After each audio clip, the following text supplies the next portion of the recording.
पत्नी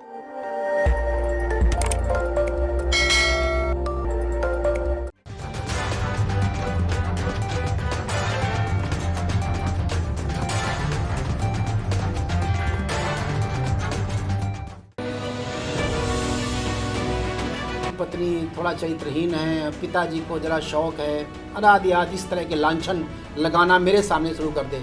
तो जब ऐसा करता था तो मैं कहता था इसने अपने बाप को नहीं छोड़ा, तो ये किसी को क्या छोड़ेगा। मैं वहीं प्रार्थना पत्र फाड़ के उसके हाथ में रख देता था।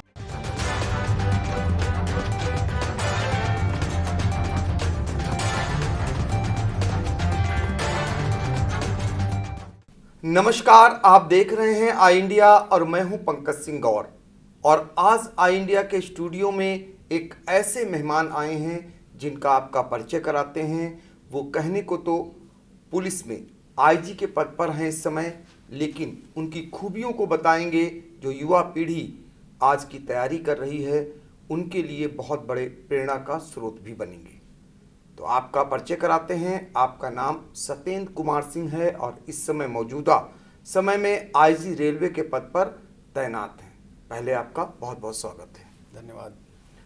अब हम आपके बारे में बताते हैं कि आपने महज 21 साल की उम्र में पीपीएस की पहली परीक्षा में आपने न कि उत्तीर्ण किया था बल्कि टॉपर बने थे।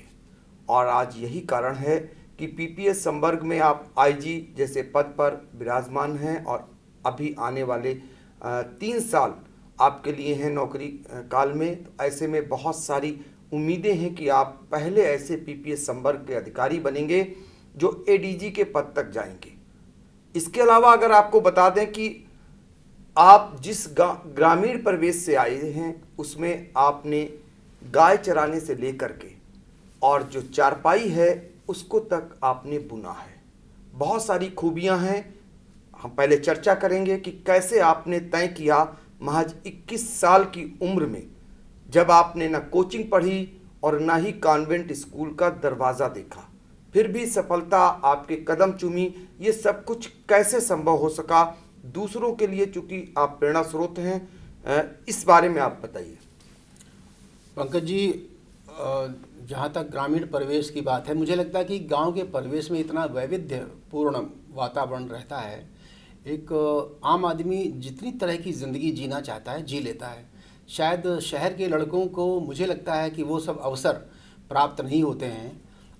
अगर हम विषय वस्तु बनाएं, एक बैठ के कंटेंट बनाएं, तो गांव में इतने सारे अवसर मिलते हैं। इतनी सारी अभाव में रहते हुए इतनी सारी चीज़ों से रूबरू होना पड़ता है। जीवन की जो विषम समस्याएं हैं, जो जीवन की विषमताएं हैं, उनमें जीने को मिलता है। और मुझे लगता है कि मनुष्य जब तक उन परिस्थितियों में रूबरू नहीं होता है तब तक मनुष्य जीवन चरितार्थ नहीं है, या यूँ कहें कि इनकम्प्लीट, एक अधूरी ज़िंदगी जीने के बाद आदमी यहाँ से चला जाता है। तो ये मैं अपना सौभाग्य कहूँगा कि मैं उस गाँव परिवेश से हूँ जहाँ चारा खांदने से लेके, गाय का दूध दोहने से लेकर के, गाय चराने से लेकर के, घास छीलने से लेकर के, और इतना ही नहीं, चूँकि मैंने बचपन में मैं एक पत्रिका पढ़ता था पराग, तो मुझे याद है कि पराग में कहानी निकली थी। ये बात है 1975 की। उस समय मैं कक्षा 6 में पढ़ता था। तो वो कहानी मुझे आज तक याद है। उस कहानी में लियोनार्डो डा विंची की कहानी थी और वो बताते हैं कि जितने दुनिया के क्षेत्र हैं, कला का क्षेत्र है, संगीत का क्षेत्र है, विज्ञान का क्षेत्र है, वो हर क्षेत्र में महारत हासिल किए हुए थे। तो मुझे कहीं न कहीं लियोनार्डो डा विंची हमारे पीछे छाया की तरह पड़ा हुआ था। मुझे भी लगता था कि मुझे हर कार्य करना चाहिए, पढ़ना भी चाहिए, खेती भी करनी चाहिए, संगीत भी सीखना चाहिए, और यहाँ तक कि जो गांव के ढेर सारे कार्य होते हैं उनमें भी कहीं न कहीं ऐसा न हो कि हमें आता नहीं है। तो डलिया बीनना है, मुसिक्का बनाना है, चारपाई बनाना है, मैंने सारे काम किए हैं। ऐसा कोई काम नहीं जो मैंने सीखा ना हो। यहाँ तक कि चारपाई छकड़ी बीननी है, चौकड़ी बीननी है, कैसी बीननी है, मुझे इतना शौक़ था। और छोटी छोटी महीन महीन चीज़ें मुझे याद है अपने बचपन में हम सब करके और उस तरह से चारपाई बुना करते थे। तो बहुत सारे वैविध्यपूर्ण तरह के जीवन जीने को मिले। तो एक मूल मंत्र आपने बनाया कि हमें हर कार्य करना चाहिए। आज की युवा पीढ़ी बहुत सारे कार्य अगर उन्हें बता दिए जाते हैं तो वो कहते हैं कि हमारी पढ़ाई में बाधा उत्पन्न हो जाएगी। लेकिन आपने तय कर लिया कि हर काम, गांव में जो काम होते हैं वो भी आपने सीखा, और बहुत सारी खूबियां, जैसे मैंने आपको पहले बताया, आपने संगीत के क्षेत्र में, नाट्य के क्षेत्र में, साहित्य के क्षेत्र में वो कीर्तिमान कायम किया है, उसको आगे हम बताएंगे। फिलहाल हम ये जानना चाहेंगे कि जब आप, चूंकि 21 साल की उम्र में आप टॉपर बने थे पीपीएस संवर्ग के, कैसे आपके मन में आया, कैसे आपने तय किया कि हमें ये परीक्षा देनी है, और फिर कैसे सफलता आपको मिली, कैसे पढ़ाई करते थे? मूलतः जब मैं पढ़ रहा था, पढ़ने के दौरान ही एक सरिता मुक्ता चंपक भूभारती ग्रह शोभा, ये दिल्ली प्रेस की पत्रिकाएं कही जाती थीं। तो इनका मैं सांस्कृतिक प्रतिनिधि इलाहाबाद विश्वविद्यालय का था। तो वहाँ की जो कल्चरल इवेंट्स होती थी उनको लिख करके मैं भेजता था, और उसका थोड़ा रेम्यूनरेशन मुझे कहीं न कहीं पारिश्रमिक के रूप में कुछ मिलता था। तो उन दिनों की बात है जब पैसे जेब में कम हुआ करते थे और अपना शौक़ भी पूरा हो जाता था, साथ में कुछ कमाई भी हो जाती थी। तो लिखते लिखते कहानियाँ छपती थीं विभिन्न पत्रिकाओं में, आकाशवाणी में कार्यक्रम मिलते थे, कार्टून में बनाता था। तो इन सब से बहुत सारा कैलियोग्राफी करता था। अभी जो ग्राफिक्स की आप देख रहे हैं, कंप्यूटर डिजाइनिंग, ये पहले नहीं थी। उस समय की बात है 1980 में, जब मैं इलाहाबाद में था। तो उस समय कैलियोग्राफी होती थी, हाथ से किताबों के कवर बनाए जाते थे। तो मुझे याद है कि उपेंद्रनाथ अश्क साहब का एक नीला प्रकाशन हुआ करता था, और मुझे वहाँ से कुछ किताबें मिल जाती थी, उनके कवर मुझे बनाने को मिलते थे। 100 रुपये उन दिनों आवरण के मिल जाते थे, और 100 रुपये की बहुत कीमत थी 1980 में। तो इस तरह मेरा 24 घंटे में मुझे एक भी वक्त भी नहीं मिलता था खाली कि मैं कुछ सोच सकूं। मुझे अपना पढ़ना है, पढ़ने के साथ साथ ढेर सारे काम करने हैं।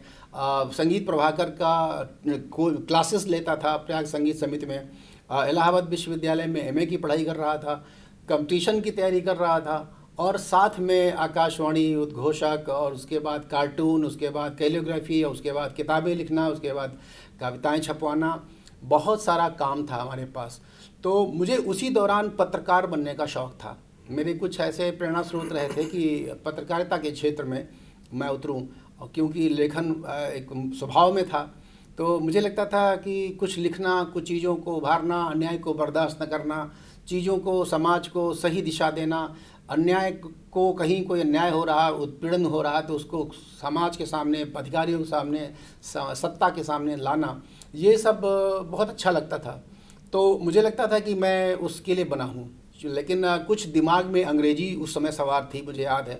तो मैं अंग्रेजी पत्रकारिता के लिए, मेरे खुशवंत सिंह साहब जो इंग्लिश के जर्नलिज्म के बहुत बड़े स्तंभ हुए हैं, तो मैं उनका फ़ैन था। उनकी बुक्स पढ़ता था, उनकी राइटअप्स पढ़ता था, उनके आर्टिकल्स पढ़ता था। तो मुझे लगता था कि मैं इस तरह का एक पत्रकार बनूं, लेकिन नियत को कुछ और मंजूर था।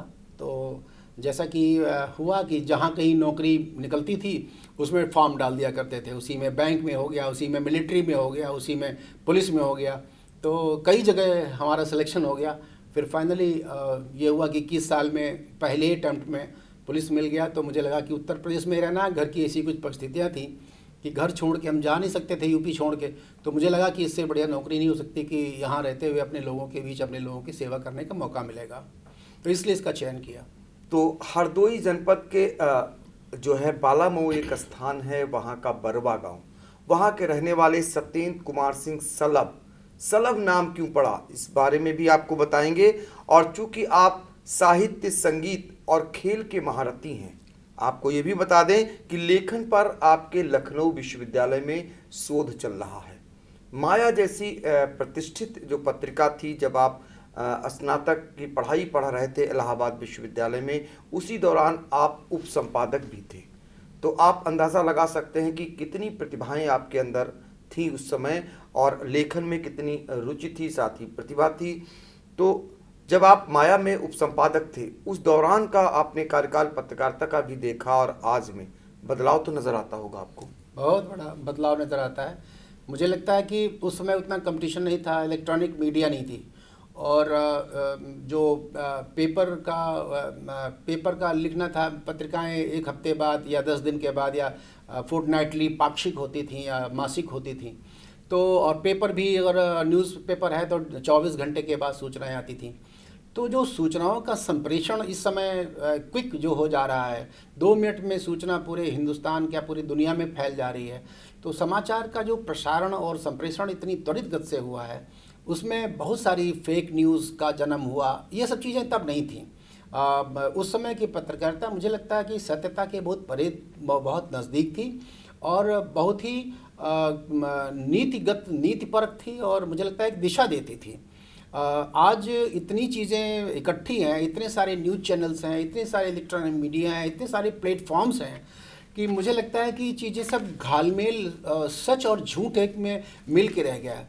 अभी आप लोगों ने ध्यान दिया होगा कि सुप्रीम कोर्ट को कहना पड़ा कि गवर्नमेंट जो ये न्यूज़ चैनल्स चल रहे हैं और फेक न्यूज़ फैला रहे हैं और मन चाहे जो भ्रम फैला रहे हैं पब्लिक के बीच में, तरह तरह की ऊल जलूल बातें अपनी राष्ट्रीय नेताओं के लिए और समाज के अन्य जो प्रबुद्ध वर्ग के लोग हैं उनके लिए जो जिसके मन में आए अनर्गल प्रलाप कर रहा है। यानी शब्दों की सीमाएं टूट गई हैं। तो उच्चतम न्यायालय को ये कहना पड़ा कि इसके लिए कोई एक नियम बनाया जाए, कोई एक रूल बनाया जाए, रेगुलेशंस विनियमितीकरण किया जाए, कोई गवर्नमेंट को चाहिए कि इस तरह का बनाए। तो अब यहाँ तक बात पहुँच गई है कि आप मन चाहे जो बकवास करें, मन चाहे जो बोलें, सफ़ेद झूठ को आप बहुत अच्छे अलंकारिक तरीके से प्रस्तुत करें और उसमें आप सेखी बघारते हैं। तो ये जो पब्लिक सुनने वाली है, जो जिसके सामने बात पहुंचती है, जो श्रोता है, जो पाठक है, वो कंफ्यूज्ड है, वो भ्रम में है, उसको सच का पता ही नहीं चलता कि सच है क्या। अभी आपने देखा होगा तालिबान में कुछ दिन पहले तालिबान ने कहा हमने पंजशीर में कब्जा कर लिया और बाकायदा फेक न्यूज़ फैलाई जा रही। उसके बाद साले साहब का बाकायदा बयान आ रहा, वीडियो आ रहा कि फर्जी है और यहाँ तो हम लोगों ने तालिबान के काफ़ी लड़ाके मारे। अब पब्लिक जो सुन रही है, एक वर्जन वो सुन रही है, एक वर्जन वो सुन रहे हैं। पब्लिक को ये समझ में नहीं आता सच क्या है। तो आज की पत्रकारिता के सामने बहुत बड़ी चुनौती है। जो सच का उजागर करती थी, सच को उकेरती थी, तो वो सच तो बहुत दूर की चीज़ हो गई। और ये लगता है कि कितनी जल्दी टीआरपी के चक्कर में, जैसा देख रहे हैं आप चैनलों में होड़ मची हुई है, तो किस तरह से हम मशहूर हो जाएं, लोग हमें सुनना चाहेंगे, कैसे बढ़िया चटपटा मसाला क्या लगाएं न्यूज़ में, सच हो या झूठ हो, बस लोगों को उसको सुनना है, हमारा चैनल चले, लोग उसको पूछें।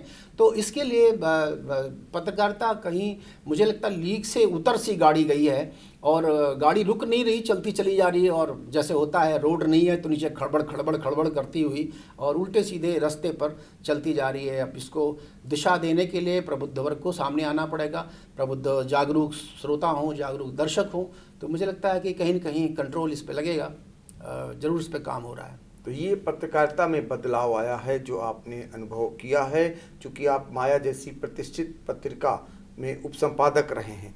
और आपके बारे में बता दें कि आपकी 7 पुस्तकें जो प्रकाशित हो चुकी हैं और 5 पुस्तकें जो प्रकाशाधीन हैं। तो सभी लोग जानना चाहते हैं, शायद इसी कारण आपका नाम सत्येंद्र कुमार सिंह सलभ पड़ा।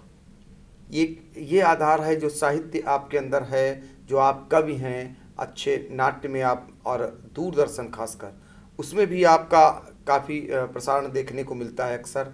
तो ये नाम इसीलिए पड़ा क्या?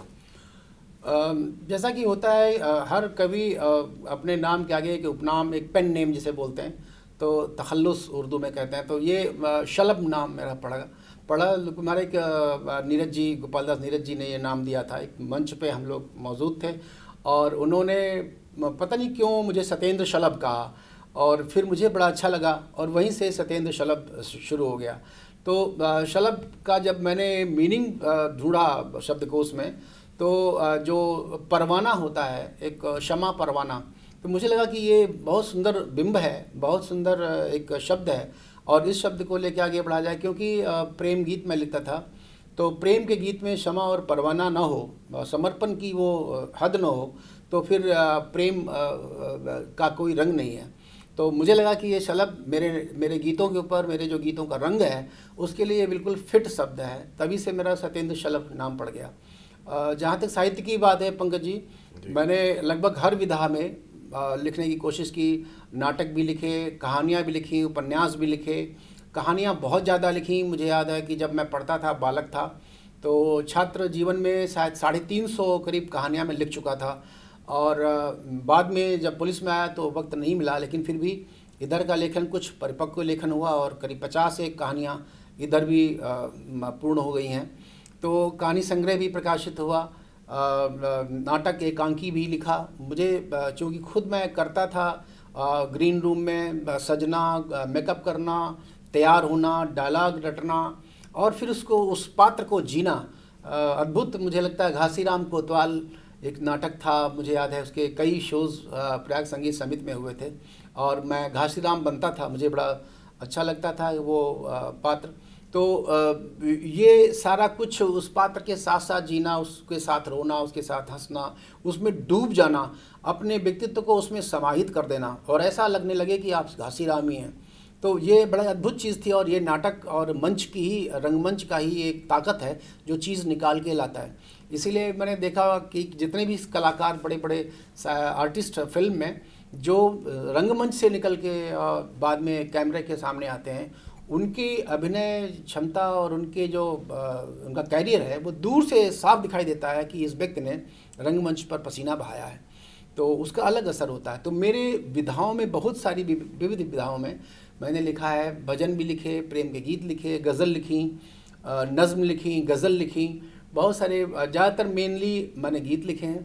तो करीब 4-5 हज़ार मुझे लगता है कि गीत गज़ल रचनाएं होंगी मेरी।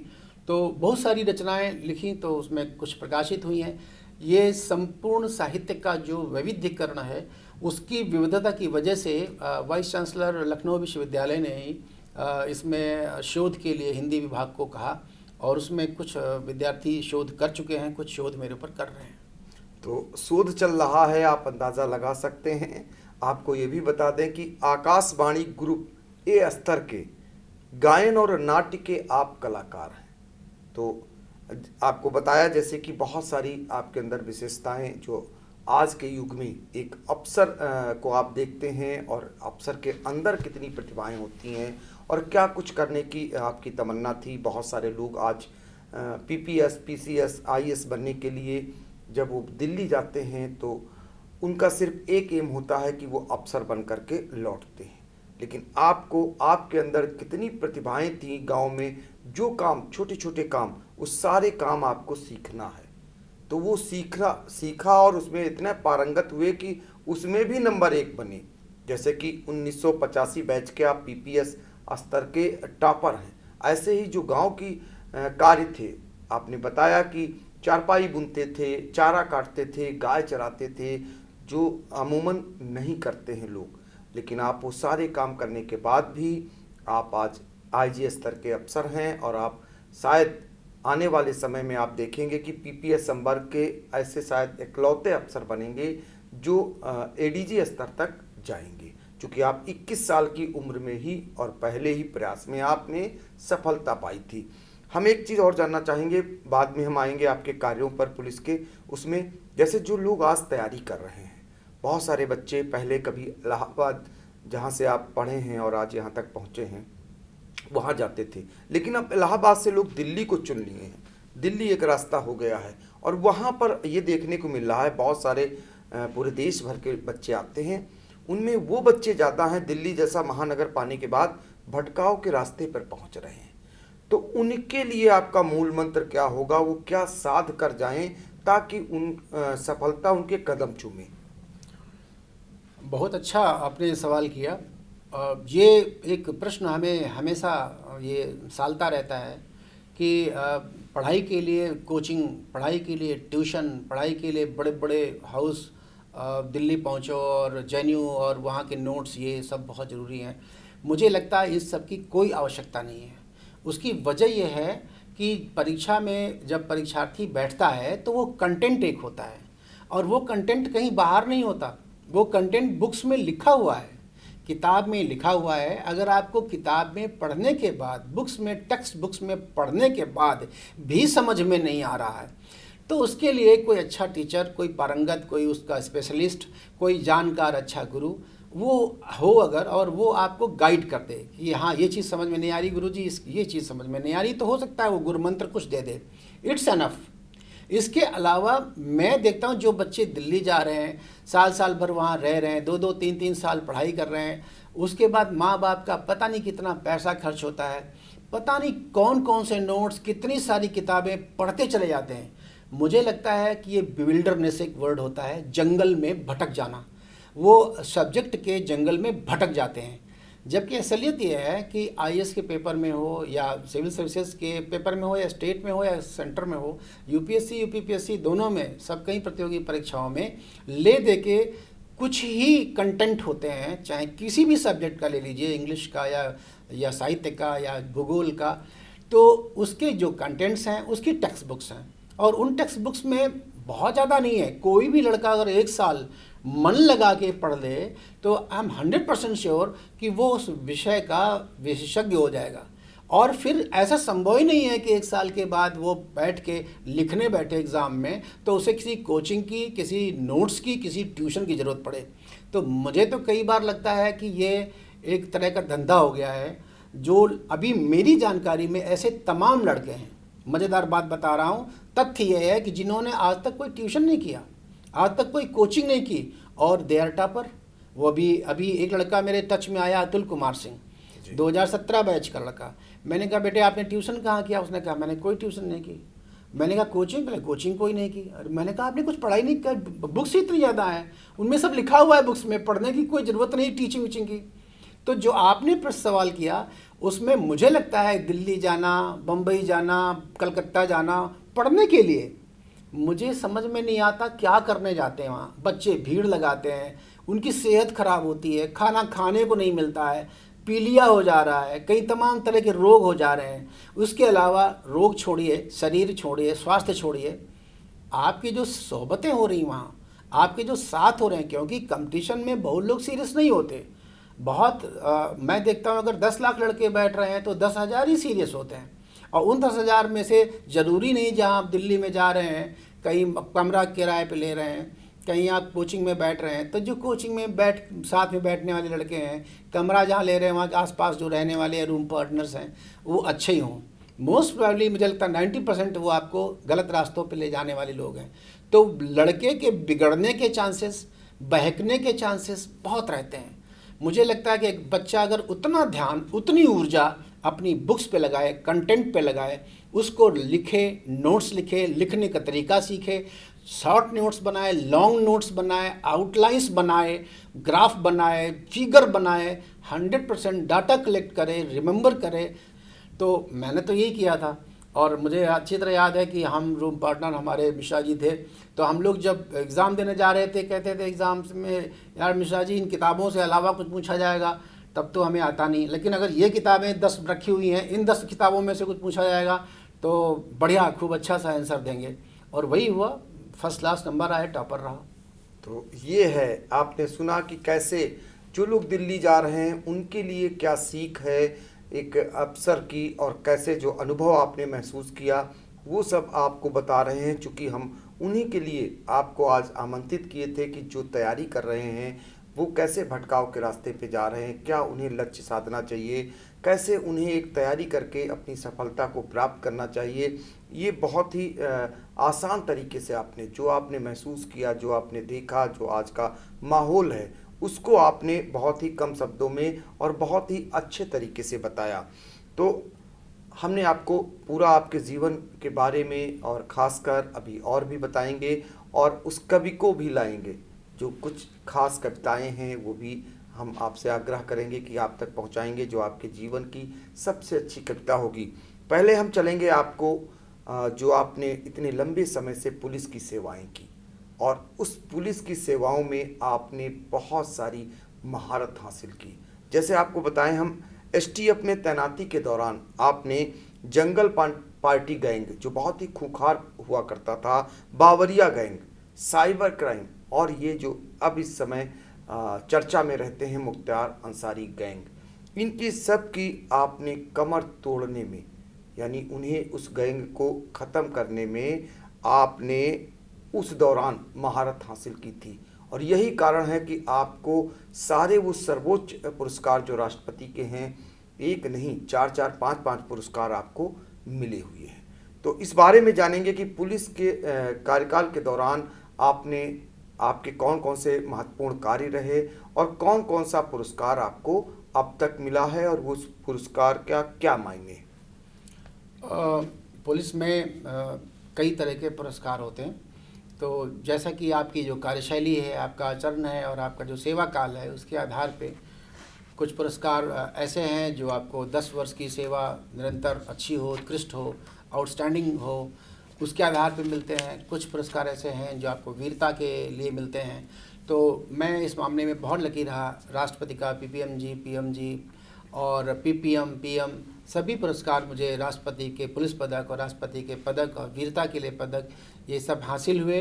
सारे पुरस्कार मुझे मिले और इसके लिए एक लंबी सेवा, और मैं कहूँगा कि बिल्कुल जिसे कहते हैं जवानी खपा देने वाली बात।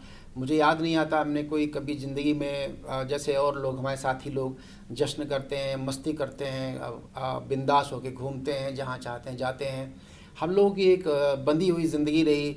ऐसा लगता है कि सन्यासी की तरह वहीं बंध जाना है, सर्कल देखना है, STF देखना है, अपना काम देखना है, रात नहीं देखनी, सुबह नहीं देखनी, इतवार नहीं, संडे नहीं, पर्व त्यौहार, होली दिवाली नहीं। शुरू में लगता था कि अरे बिना होली मनाए कैसे रहेंगे, बिना दिवाली मनाए कैसे रहेंगे। फिर एक हैबिट सी हो गई। 2-3-4 साल लगातार जब ऐसा हुआ कि होली दिवाली में भी और ज़्यादा काम, और ज़्यादा मेहनत, और ज़्यादा रखवाली करनी है, पब्लिक की शांति बनी रहे समाज में, तो लगा कि धीरे धीरे पर्व त्यौहार सब पीछे हो गए। तो एक अजीब तरह की ज़िंदगी हो जाती है, उसी में आदमी ट्यून्ड हो जाता है। फिर धीरे धीरे लगता है कि जीवन का सच यही है, नौकरी छोड़ नहीं सकते और नौकरी की जो ज़रूरियात हैं, जो कंपल्सन्स हैं, उनके साथ, उन्हीं व्यवस्थाओं के साथ जीना है। तो वही एक जीवन बन जाता है। अब सब लोगों को होली में रंग खेलते हुए देखना अच्छा लगता है, एक व्यवस्था बनी रहे, लॉ एंड ऑर्डर बना रहे, यही होली है। दिवाली में सब लोग अच्छे से दिवाली मनाएं, कोई घायल ना हो पटाखों से, क्रैकर से, कहीं किसी को चोट ना लगे, यही दिवाली है। तो इस तरह का एक आपका माइंडसेट बन जाता है धीरे धीरे, और फिर खलता भी नहीं, फिर लगता कि यही जीवन का सच है और उसी में आदमी चलने लगता है, उसी में पलने लगता है। तो हम लोग की ज़िंदगी पुलिस वालों की ऐसी ही रही।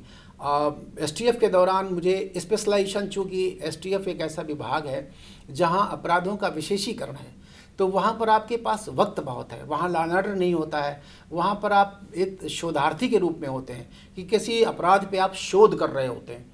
तो जैसे मुझे जंगल पार्टी का गैंग मिला। ये जंगल पार्टी सुनने में बड़ी अजीब लग रही है, लेकिन आपको मैं बताऊं तो आप सुन के दंग रह जाएंगे। अजीबोगरीब गैंग था ये। गैंग मेनली देवरिया, ये कसिया, उधर गोपालगंज, उधर ये सिवान, मतलब ये पूरा इधर जो उधर यूपी और बिहार का बॉर्डर है, ये पूरा भरा हुआ था। इसमें मेनली यादव जात के लोग थे, राम गोपाल यादव, बहुत सारे, वो सारे क्रिमिनल्स थे, पूरा गैंग चलता था।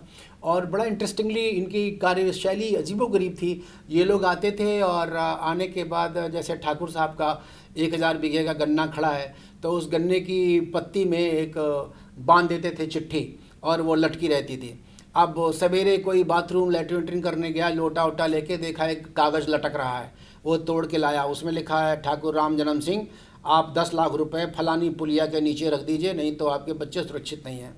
ये जंगल पार्टी गैंग था। और लोग इतने भयावह रहते थे कि उस चिट्ठी को पाने के बाद मुझे लगता है घर में खाना वाना बनना सब बंद हो जाता था, औरतें बच्चे सब स्कूल जाना बंद। बहुत आतंक था, गजब का आतंक था। तो मुझे याद है कि किस तरह से उस गैंग के अंदर जाना, हमारे पुलिस वाले कई हताहत हुए, कई मारे गए। तो वहाँ पर पूरा अध्ययन किया, वहाँ पड़े रहे, खेतों में पड़े रहे, जंगल में पड़े रहे, उन जगहों पे गए, एक एक आदमी का अध्ययन किया। और 3 साल मुझे लगता है कि STF का जो हमारा सेवा काल था, उसमें वो गैंग पूरा समूल नष्ट हो गया। आज जंगल पार्टी जैसी कोई चीज़ ही नहीं है। अगर आप देवरिया कसिया में कहीं जाके बताओ जंगल पार्टी लोग, तो कहेंगे हमें तो पता नहीं, आज के बच्चे, पुराने लोग जानते होंगे। तो ये आलम हो गया। इसका सारा श्रेय हम और मेरी टीम को जाता है कि किस तरह से हम लोगों ने उनको ज़मीन में, मिट्टी में मिलाया। इसी तरह से ये बावरिया गैंग, ये बहुत ख़तरनाक और बहुत ही दुखद, क्योंकि घटनास्थल पे जाके हम लोग देखते हैं, सारा पैसा ले जाते हैं और पूरे परिवार के सदस्यों को मार देते हैं। मारना भी ठीक है, चलो आदमी मर जाए, मिट्टी में मिल जाए, उसकी अंतिम संस्कार हो जाए। दुखद तब होता है जब घर का सदस्य कोई कनपटी पे मार करते समय जब ये घटना करते हैं, तो उसमें कुछ ऐसे विशेष पार्ट पे ब्रेन के चोट लग जाती है कि आदमी मर भी नहीं पाता और जी भी नहीं पाता। लखीमपुर में मुझे याद है एक महाराजगंज में घटना घटित हुई थी। महाराजनगर में, तो उसमें एक परिवार के 6 लोग मारे गए। एक औरत थी जिसके सिर में ऐसी चोट लगी कि वो बेचारी नीम बेहोशी में उनको ले गए और लखनऊ में एडमिट कराया गया। और लखनऊ में एडमिट होने के बाद 6 महीने के बाद उनको होश आया, और जब होश आया तो उनकी एक बेटी पंजाब में थी, वो लोग सरदार लोग थे। तो वो बेटी जब आई माँ के सामने तो माँ बेटी को पहचान ही नहीं रही, वो मम्मी मम्मी कर रही। मैं वहाँ खड़ा हुआ था, मैं वो दृश्य मुझे आज तक भूलता नहीं है। और वो माँ को कुछ पता नहीं क्या हुआ, हमारे पति कहाँ गए, हमारे और बच्चे कहाँ गए, सब लोग मम्मी पापा कहाँ गए, उनको कुछ पता नहीं, सारी याददाश्त उनकी ख़त्म हो गई। तो वहाँ से वो सब देखने के बाद जब मैं एसटीएफ में आया और मुझे ये काम सौंपा गया बावरिया के ऊपर, तो मैंने इसमें सही मायने में पीएचडी से भी आगे अगर कुछ होता है तो बहुत शोध किया। और पूरे हिंदुस्तान में बावरिया कहाँ कहाँ हैं, क्या क्या लोकेशंस हैं, उनके क्या क्या हाइडआउट्स हैं, उनकी मोडस ऑपरेंडाई क्या है, उनके जगहें कौन कौन सी हैं, किन किन लोगों को सामान बेचते हैं, कार्य करने का तरीका क्या है, किन तारीखों में करते हैं, किस तरह से करते हैं, उनकी गतिविधियां क्या हैं। घर में जैसे छोटी छोटी 2 एक टिप्स बड़ी इंटरेस्टिंग है, मैं बताना चाहूँगा कैमरे के सामने। बावरिया कभी भी घर का मेन गेट नहीं तोड़ता। और बड़ी इंटरेस्टिंग चीज़ है, जब हम घर बनवाते हैं तो मालूम हुआ 10 करोड़ का घर बनवा रहे हैं और सामने का दरवाज़ा सागौन का 50,000 का है, बहुत सुंदर। वो तो लोग आएँ तो देखें, 10 मिनट तारीफ़ करें, वाह इतना खूबसूरत मेन गेट। लेकिन जो साइड में जहाँ से हमारी स्वीपर जाके अंदर सफाई करती है, वहाँ प्लाई का दरवाज़ा लगा होता है, और उस दरवाजे से आराम से तोड़ के कोई भी आदमी लात मार दे तो वो टूट जाएगा और अंदर प्रवेश कर जाता है। लोग पैसा इसलिए लगाते हैं उस दरवाजे में कि वहाँ से हमारे घर की जो मेहतरानी है वो आके साफ़ करेगी, उसमें कोई जाना तो है नहीं वहाँ वीआईपी और कोई घर का मेहमान। तो इस तरह की भावना होती है। इसी तरह का वो छत के ऊपर जो ममटी होती है, ऊपर कहते हैं जो एक कमरा सा बनाते हैं जहाँ से जीने से निकलते हैं, वहाँ पर भी एक प्लाई का दरवाज़ा ऐसे काम चलाओ किसी तरह बंदर वंदर न घुस पाएँ, वो लगा देते हैं। बावरिया के लिए ये सबसे बढ़िया एंट्री पॉइंट होते हैं। वो उनको जब मैंने पकड़ा, सोनू बावरिया, गणेश, राम जन्म, बहुत सारे बावरिया जो मेरे आज भी मेरे टच में हैं और मोबाइल में हैं, नंबर में कॉन्टैक्ट लिस्ट में है, मैं इनसे बात करता था तो उनका कहना था कि हम लोग ऐसी जगह चुनते हैं और वहीं से घुसते हैं, इन्हीं जगहों से जा करके, और फिर हम घर में प्रवेश कर लेते हैं और 50,000 का दरवाज़ा रखा रहता है, वो प्लाई तोड़ के अंदर घुस जाते हैं। तो मैं जब कभी मकान बनता है, मैं अगर पहुंच जाता हूं, लोग कहते हैं देखो भाई साहब कैसा मकान बनवा रहा हूं, तो मैंने 2-3-4 पॉइंट सेफ्टी के हिसाब से ज़रूर बताता हूं, भाई इस दरवाजे में थोड़ा पैसा ज़्यादा लगा देना, क्योंकि यही सबसे वीक पॉइंट होता है। और छत वाला, ये 2 ज़रा थोड़ा सा मजबूत और लोहे वोहे का लगाना जहाँ से एंट्री करना मुश्किल हो। तो ये सब चीज़ें ऐसी हैं कि बहुत सारा अध्ययन, बहुत सारे कॉन्टैक्ट लिस्ट, मुझे लगता है 2-3-4 डायरी मेरी भर गई थी। और कहीं कोई घटना होती थी, घटना के वृत्तांत सुन के मैं बता देता था कि ये घटना फलाने बावरिया की है, फलाने गैंग की है, और इतनी महारत हासिल हो गई थी, और कुछ कॉन्टैक्ट्स भी थे, पता भी लगा लेते थे पीछे से, और मालूम भी हो जाता, पूरा केस भी इसी तरह खुल जाता था।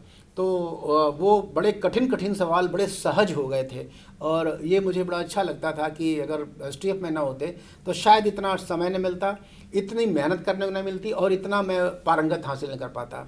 मुख्तार अंसारी जी को मैं वॉच कर रहा था, ये गाजीपुर जेल में बंद थे, 75 तक तो मुझे याद है, इनके नंबर मैं लिखता जाता था।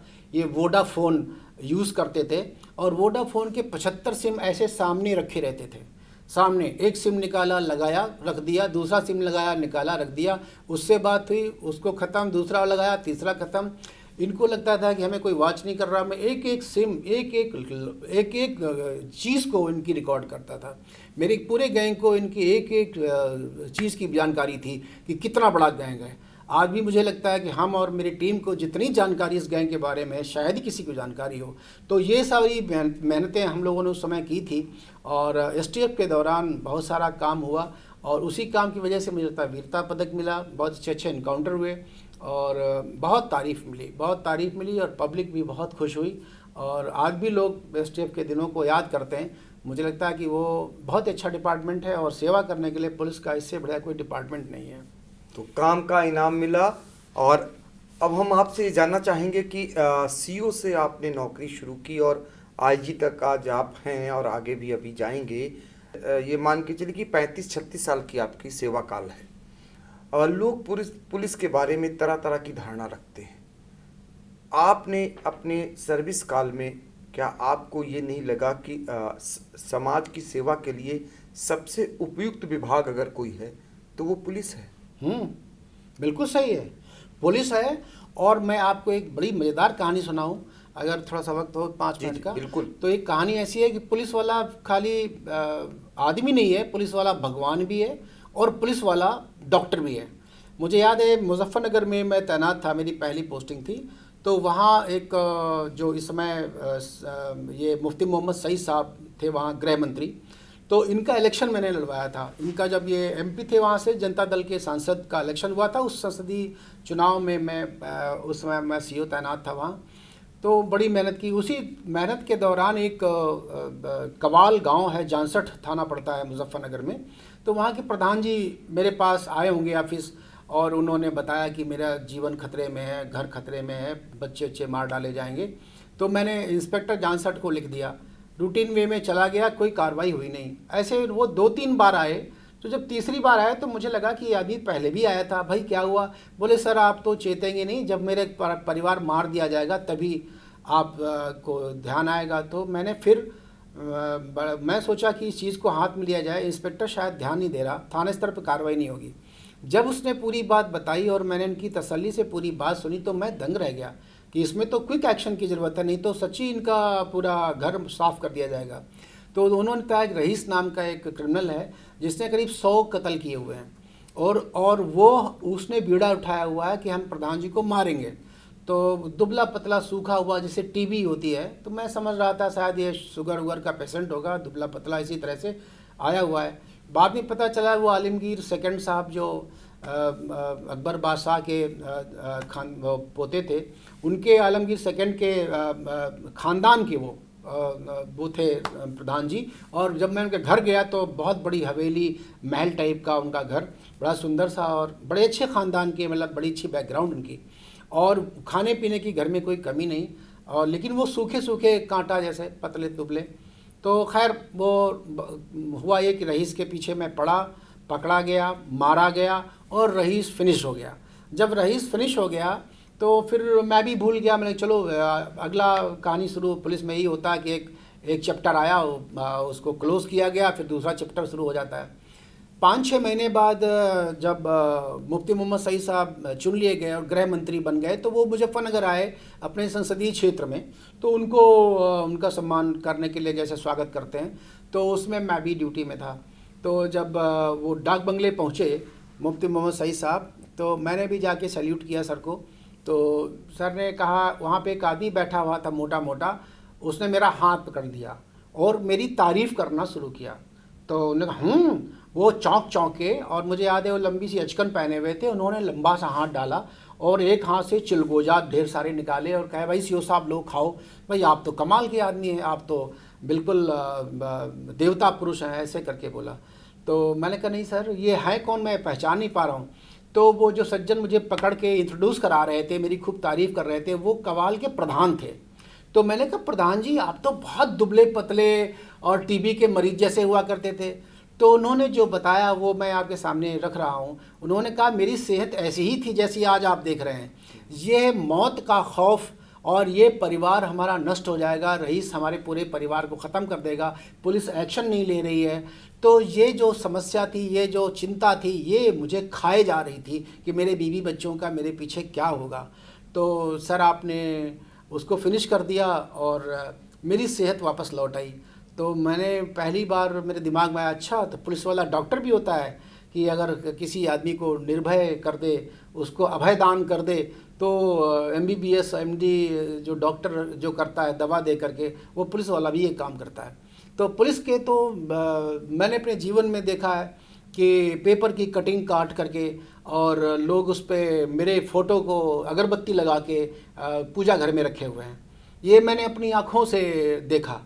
मतलब अपने मुंह में या मिट्टू बनने की बात नहीं है, लेकिन ये पुलिस का डिपार्टमेंट ही है। अगर कोई आदमी कर्मठ है और कोई आदमी मन से काम करता है और अभयदान देता है, तो निस्संदेह जो पब्लिक है, जो पीड़ित व्यक्ति है, वो उसको भगवान के रूप में देखता है। तो पुलिस जैसा डिपार्टमेंट, ऐसी बेहतरीन विभाग मुझे लगता है कि बना ही नहीं है। आप सही मायने में जो रियल एग्जीक्यूटिव फोर्स है, मुझे लगता कोई नहीं है। तो मुझे लगता है कि इससे सुंदर विभाग कोई नहीं है, और मैं अपने आप को धन्य मानता हूं कि मुझे वर्दी पहनने को मिला और न्याय करने को मिला। कभी कभी जैसे कोई अन्याय हो भी जाता है जाने अनजाने, तो कोशिश करता हूं कि ऐसा कभी कोई घटना घटित ना हो या ऐसा कोई दृष्टांत ना आए। तो मुझे लगता है कि ओवरऑल बहुत खुशी और आत्मसंतुष्टि मिलती है। लोग अपने अपने डिपार्टमेंट की बुराई करते हैं, और मैं हमेशा कहता हूं कि भगवान अगले 7 जन्म में भी अगर मैं कुछ बनूं तो पुलिस अधिकारी ही बनूं, क्योंकि जितनी सेवा मैं यहाँ कर सकता हूँ, जितना मैं नियम कायदा कानून धर्म यहाँ लागू कर सकता हूँ, शायद किसी भी विभाग में होता मैं नहीं कर सकता था। तो जितनी सेवा पुलिस में रहकर की जा सकती है, किसी भी विभाग में रहकर नहीं की जा सकती है। ये तो समाज और पुलिस विभाग के प्रति आपने जो सेवाएं की वो बताया। हम आपको बताने जा रहे हैं कि सत्येंद्र कुमार सिंह सलभ, इस नाम को आपने जाना। घर में आपको सत्तन कहते हैं, यानी कि 7 बहनों के बाद आप हुए थे, इसलिए घर में सत्तन कहा गया। और आपके पिता जो बृजमोहन सिंह, जो अब नहीं रहे, सेवाओं का ही नतीजा है। आपकी धर्मपत्नी सुनीता सिंह और आपके परिवार ने उनकी इतनी सेवा की कि आज के युग में 106 साल वो जिए। आप अंदाज़ा लगा सकते हैं कि आपकी सेवाएं रही होंगी, तभी एक ऐसे बेटे को आज के युग में आप देखते होंगे। जब कोई अफसर बेटा होता है तो बहुत सारी खबर हमने भी कवर की है, उनको अनाथालय में डाल दिया जाता है या फिर उनकी सेवाएं नहीं करते हैं। लेकिन आपके परिवार ने आपके पिता की इतनी सेवा की कि वो 106 बरस जिए। और ये भी एक उन लोगों के लिए प्रेरणादायक बात है जो आज के युग में रह रहे हैं। जब आज बच्चे बड़े होते हैं तो विदेश चले जाते हैं या फिर माता पिता को साथ में नहीं रखते हैं। 106 साल जिए, ये अपने आप में आज के युग में बड़ी बात है। बहुत बड़ी बात है। कैसे संभव हुआ? मुझे कुछ थोड़ा इमोशनल कर दिया। ये बात सही है कि मैं कैमरे के सामने स्वीकार करता हूँ कि, और I am very much sure, अगर मुझे ज़रा सा भी आप मेरे ऊपर विश्वास करते हैं, यकीन करते हैं, तो इसको करके देखिए। अगर आपने अपने जीवन में कभी सपने में भी, ड्रीम में भी माँ बाप को कोई कष्ट नहीं दिया आपने, अगर सपने में भी, मैं सपने में कह रहा हूँ, सोचा भी नहीं कभी आपने कि माँ बाप को कष्ट हो, तो यकीन मानिए इससे बड़ी इबादत, इससे बड़ा भक्त कोई नहीं हो सकता। अगर माँ बाप खुश है, किसी बच्चे के ऊपर माँ बाप की खुशी है कि ये मेरा बेटा हो तो ऐसा हो, तो फिर समझ लीजिए आपके जीवन जीने का औचित्य है। हर आदमी धरती पर जहाँ जैसे भी हो, मैंने तो ये महसूस किया है कि पिताजी और अम्मा दोनों लोगों की कृपा रही, जिनकी वजह से मैं यहाँ तक पहुँचा। और वो हमेशा एक साए की तरह, एक छतरी की तरह, एक बरगद की तरह साथ रहते हैं, उनके छाया साथ रहती है। हमारे धर्म में भी देखते हैं पितृपक्ष, पितरों को शांत करना, ये सब क्या है? आप देखिए अनादिकाल से चलता चला आ रहा है। अगर ये नाराज़ हैं, फादर नाराज़ हैं, पिता नाराज़ हैं, उनको कहीं से कष्ट हुआ, उनको कहीं से क्लेश हुआ। मुझे याद है मेरे गांव के लोग जब कभी मिलने आते थे और पूछ बैठे बाबू कितनी उम्र होगी, तो अरे क्या बताएं भैया, कहे कि चला बहुत उम्र हो गई, क्या बताएं, शरीर साथ नहीं देता है और सब पुर्जे ढीले हो गए हैं, लेकिन बेटा हमारा है भैया, ये हमें मरने ही नहीं देता। मतलब ये बात उन्होंने मुझे लगता कितनी बार कही होगी। तो कहीं कहीं ये आशीर्वाद जैसा लगता था, और सब लोग कहते भी थे कि बड़ी आपकी तारीफ़ करते हैं। और मुझे भी लगता था कि आप व्रत न करो, पूजा न करो, कुछ भी न करो, कोई पाखंड करने की ज़रूरत नहीं है, लेकिन माँ बाप को कहीं लेश मात्र भी कष्ट न हो। आप रात दिन सोचो कि हमारे पिताजी को क्या अच्छा लगता है, उनको क्या खाना अच्छा लगता है, उनको क्या परेशानी है, उनको दर्द कहाँ हो रहा। आप यकीन मानिए इससे बढ़िया चालीसा, इससे बढ़िया व्रत, इससे बढ़िया कोई भी कर्म कांड नहीं हो सकता। तो मैं तो आप लोगों से, सभी लोगों से कहूँगा कि फादर और मदर दोनों की आप जितनी पूजा कर पाएँ, ये जीवंत देवता हैं, ये भगवान हैं घर के। जैसे कुल देवता होते हैं ऐसे ही कुल देवता होते हैं। अगर वो नाराज़ हैं तो फिर कभी बरकत नहीं हो सकती। इंटरेस्टिंगली मैं इसको थोड़ा सा जोड़ूं अगर पुलिस से, जब मैं कभी बैठता था ऑफिस में पुलिस अधीक्षक के रूप में, तो मेरे सामने कई बार ऐसा होता था, एक आदमी दरखास्त लेके आया तो कहते थे कि मेरे पिताजी ने मुझे हिस्सा नहीं दिया। तो मैंने कहा क्यों नहीं हिस्सा दिया, किसको दे दिया? तो बड़के भैया को दे दिया। तो हमने कहा बेटा ज़मीन क्या तुम्हारे पिताजी की पुश्तैनी ज़मीन है? पिताजी ने ख़रीदी थी। कुछ पिताजी ने ख़रीदी थी, कुछ पुश्तैनी थी। तो मैंने कहा कि तुम्हारी पत्नी ने कभी कोई सेवा वेवा नहीं की होगी, तुम नालायक टाइप के होगे, फादर इसलिए लाइक नहीं करते हैं। अब तुम्हारे बड़े भाई को पिताजी मानते हैं, तुमको नहीं मानते हैं, इसका मतलब क्या है? तब फिर मुझे लगता है मोस्ट ऑफ दी केसेस में वो आदमी अपनी गलती तो बताता नहीं था, ये कहता था कि हमारी बड़े भाई की पत्नी थोड़ा चरित्रहीन है, पिताजी को ज़रा शौक़ है, अनादि आदि इस तरह के लांछन लगाना मेरे सामने शुरू कर दे। तो जब ऐसा करता था तो मैं कहता था इसने अपने बाप को नहीं छोड़ा, तो ये किसी को क्या छोड़ेगा। मैं वहीं प्रार्थना पत्र फाड़ के उसके हाथ में रख देता था। ये मेरी कार्य करने का तरीका था। मैंने कहा मैं इसमें जांच करा के अपने पुलिस का और अपने थाने का समय बर्बाद नहीं करना चाहता। तुम नालायक हो और तुम इसी के पात्र हो। तो सीधा सा आप अपने समाज में आस पड़ोस में देख लीजिए, किसी आदमी के 4 बच्चे हों और माँ किसी को पसंद करती हो, 100% जान लीजिए वो बेटा वो बहू बहुत अच्छे होंगे, इसमें पूछने की ज़रूरत नहीं है। और जब बेटा बहू अच्छे हैं, बेटा बहू ख्याल कर रहे हैं, केयर कर रहे हैं, तो नेचुरली माँ बाप के पास जो होगा वो बेटा और बहू उसी को देगा।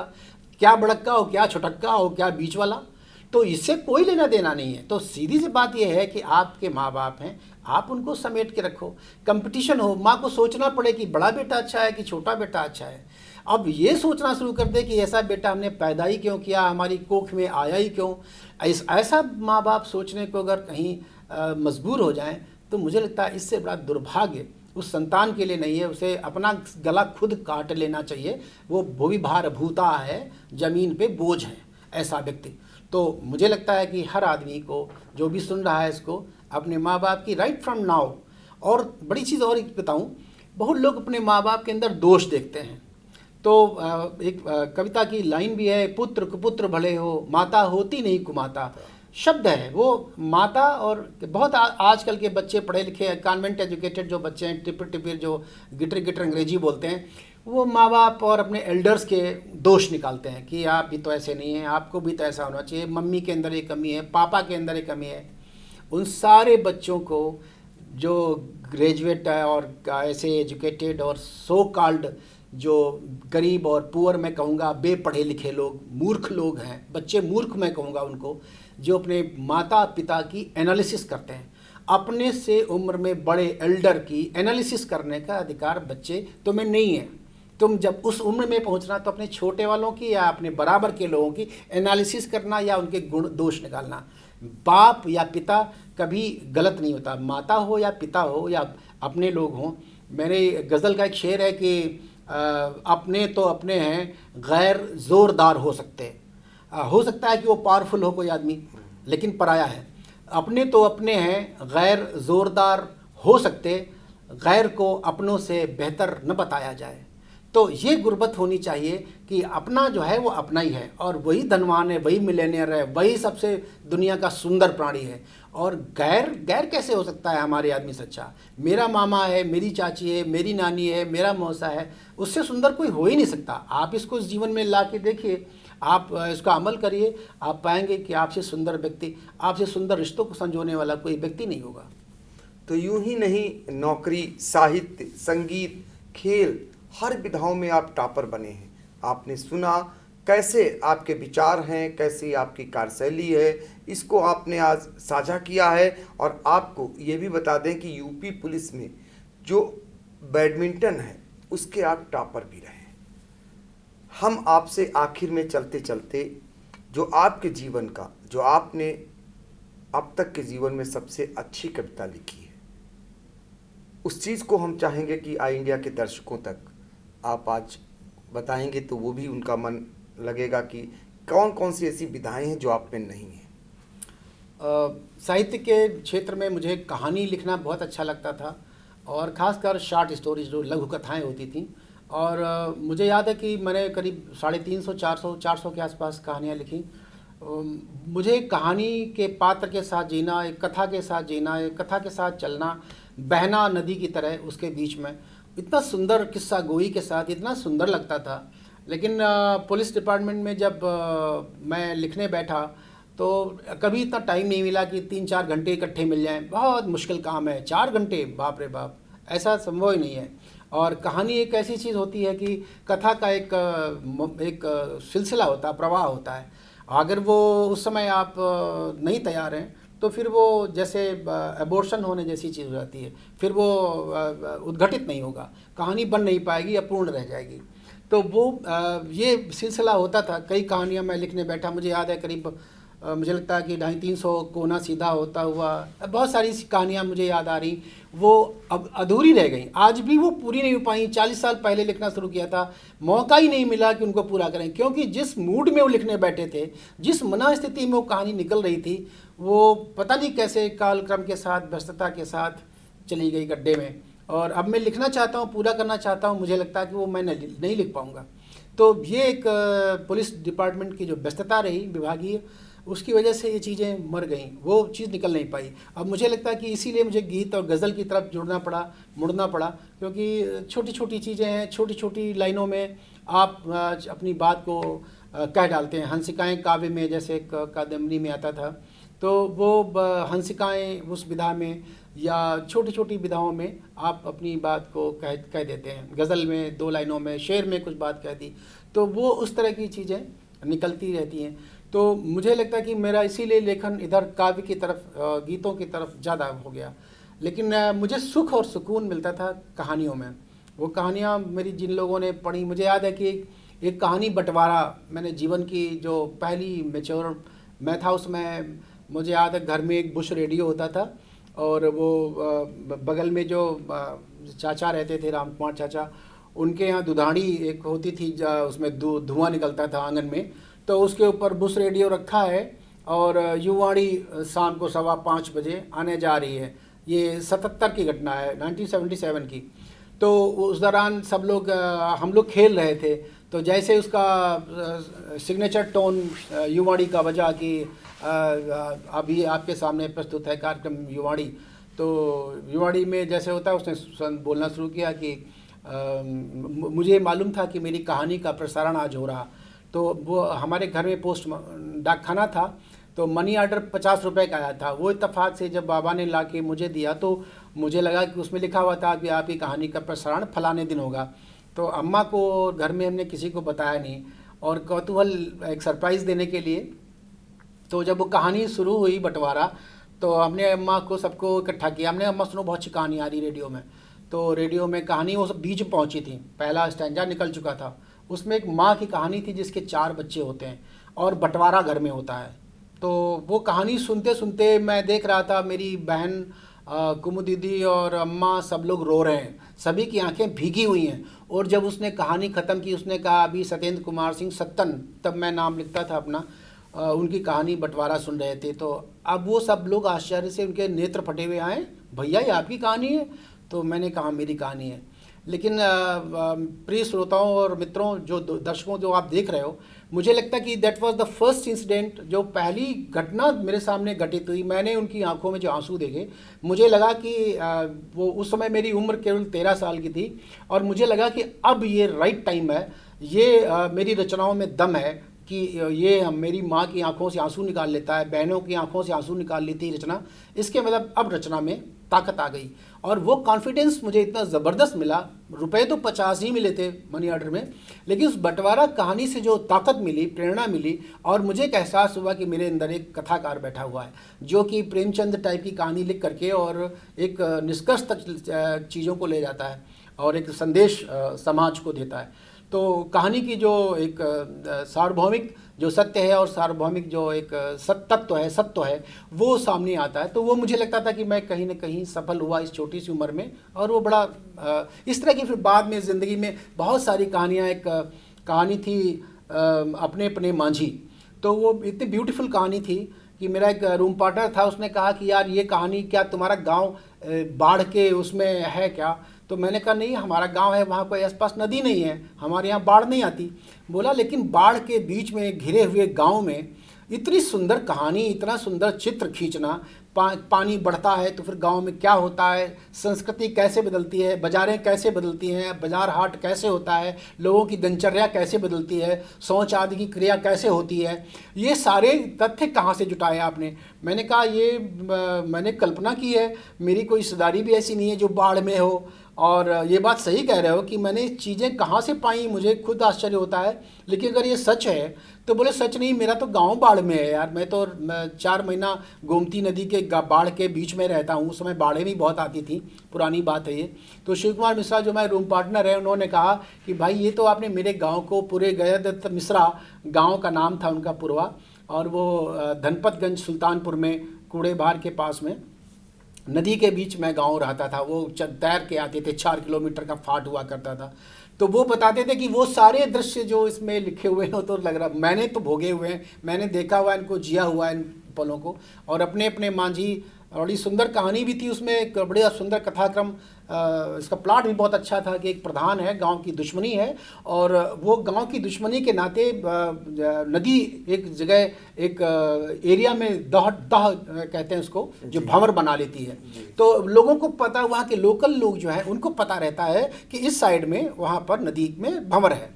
तो उसने एक मांझी तैयार किया, और बड़ी सुंदर कहानी है। वो प्रधान बहुत बड़े आदमी होते हैं, उनकी नाव होती है, और उन्हीं की नाव से लोग गांव के बाहर जाते हैं, वो सौदा वौदा करने, मिर्चा और धनिया वनिया लेने, अपना सामान वामान, तो जो दैनंदिन चीज़ें हैं, तो उनके लिए नाव जाती थी, दिन में एक बार जाती थी सुबह, और शाम को लौट आती थी।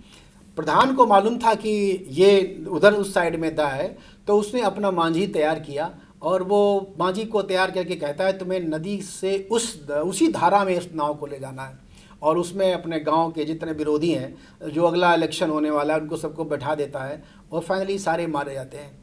तो गांव की जो संकीर्ण राजनीति है, उसका जो विनाशकारी रूप है, और किस हद तक हमारी मानसिकता, गांव की राजनीति कहाँ तक गंदगी है, वो सारा कुछ बड़ा सुंदर वर्णन था उस कहानी में, अपने अपने मांझी में। तो इस तरह की कहानियों के प्लॉट और इस तरह की कहानियों को जीना, लिखना, सुनना, उसकी प्रतिक्रिया लेना, उस पर समीक्षाएँ आना बहुत सुंदर लगता था। कविता की बात भैया ने किया, तो मेरा स्वर भी बहुत अच्छा, मैं गाता बहुत अच्छा था, मंच से गायन करता हूँ। तो कविताएं तो बहुत सारी हैं, लेकिन एक कविता मुझे बहुत पसंद है, गांव के ऊपर, वही सुना देता हूँ। जी जी। उसकी कुछ पंक्तियां हैं, बहुत अच्छी लगेंगी आपको। कि पक्की सड़क अचानक कच्ची होकर बोली गांव आ गया। ये लाइन अगर ये कविता के पहले थोड़ा सा मैं भूमिका सुना दूं तो आपको आनंद आ जाएगा। बिल्कुल, बिल्कुल। मेरा मेरा गांव रेलवे लाइन के किनारे है, तो मैं दिल्ली से लखनऊ आ रहा था, एसी डिब्बे में बैठा हुआ था, और मैं गांव का आदमी, ये उन दिनों की बात है, शुरुआती नौकरी की, जब मैं कभी एसी में बैठा नहीं था। तो मुझे लगता है पहली या दूसरी मेरी यात्रा एयर कंडीशन की होगी। तो मैं सोचता था गांव के लोग कितनी मेहनत करते हैं, धूप में तपते हैं, उनको ये सब नसीब नहीं होता है, भगवान ने कितनी अच्छी नौकरी दी, देखो मैं एसी में बैठ के चल रहा हूँ। तो जब दिल्ली से मैं लखनऊ आ रहा था, रास्ते में मेरा गांव पड़ा, तो मेरा मन किया अपने गांव को देखूं। तो क्या हुआ कि मैं मई जून की जो दोपहरी होती है, उसकी चिलचिलाती धूप, और जिसमें वो सब पूरा हवा बाउंडर बन के नाचने लगती है, वो तिलमिलाती हुई 45 डिग्री 50 डिग्री की तापमान में मैं वो खिड़की खोल के बाहर निकला। और जब खिड़की खोली तो मेरे पीछे एक बुढ़िया, उसी यात्री थी, सहयात्री, उसने मेरा शर्ट पकड़ रखा था, उसको लगा कि ये कूदने जा रहा है, आत्महत्या करने जा रहा। तो मेरा शर्ट पकड़ा हुआ था, और वो मेरा शर्ट पकड़े थी, मैं दरवाज़ा खोल के अपना गांव देख रहा था, और ये देख रहा था कि कुछ गांव में दिख जाए, बहुत दिन हो गए गांव आए नहीं हैं। तो वो जब मैं पीछे पलटा तो माता जी ने कहा, बेटा क्यों कूदने जा रहे हो? तो मैंने कहा, माता जी मैं कूदने नहीं जा रहा हूँ, ये मेरा गांव है जहाँ मैं पला बड़ा हुआ हूँ, खेला हूँ, और यहाँ पहुँचा हूँ, मुझे गांव बहुत याद आता है। तो बोले कि इतनी धूप में, इतनी गर्मी में, गरम गरम लू के थपेड़ों में तुम बाहर झाँक रहे थे? और बुढ़िया ने कहा, प्रश्न बहुत अच्छा था, और मैं आकर के वापस बैठ गया उस ठंडी हवा में, और उस शीतलता में बैठ के मैं सोचता रहा कि ये गांव में क्या कशिश है, कौन सा ये मैग्नेट है, कौन सी चुंबक है जो मुझे दुख से सुख, सुख से निकाल के दुख की तरफ ले जाती है। उस शीतलता से, उस एयर कंडीशन से निकाल के लू के थपेड़े खाने को अच्छा लगता है। बस गांव की धूल, गांव की जगहें, गांव की गलियां, गांव के लोग देखने को मिल जाएं। बस वही एक ऐसी चीज़ थी कि वहीं से मैंने बालामुँह से लिखना शुरू किया, लखनऊ तक ये रचना पूरी हुई। और देखें कितना सुंदर उसमें चुंबकीय आकर्षण है। अगर आप गांव के हैं और बहुत दिन से गांव नहीं गए हैं तो बहुत सुंदर कविता लगेगी कि पक्की सड़क अचानक कच्ची होकर बोली गांव आ गया, प्यारा प्यारा गांव आ गया, प्राणों प्यारा गांव आ गया।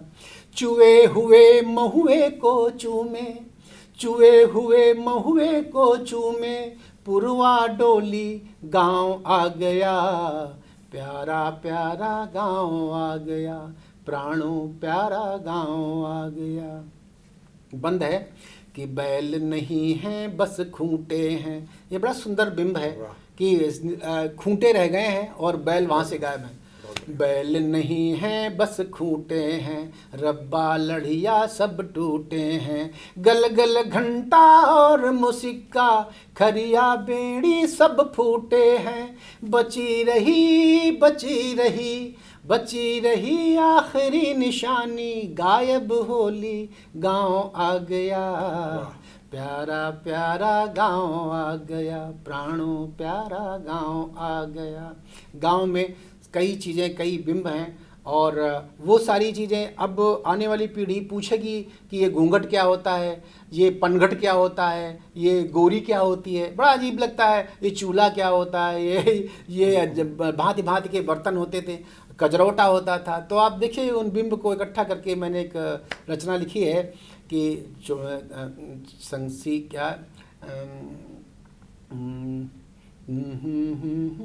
राख हुई चूल्हे की शीतल, राख हुई मतलब चूल्हा नहीं है, अब तो लोग कुकर से काम चला रहे हैं। राख हुई चूल्हे की शीतल, चिमटा संग सी कल छुल घायल, अम्मा नहीं जलाए ढिबुरी। अब ढिबुरी कहाँ होती है, बल्ब होता है। अम्मा नहीं जलाए ढिबुरी और कौन पारेगा काजल, कजरोटा कजरोटा कजरौटे का जला कलेजा, कालिख धोली गांव आ गया, प्यारा प्यारा गांव आ गया, प्राणों प्यारा गांव आ गया।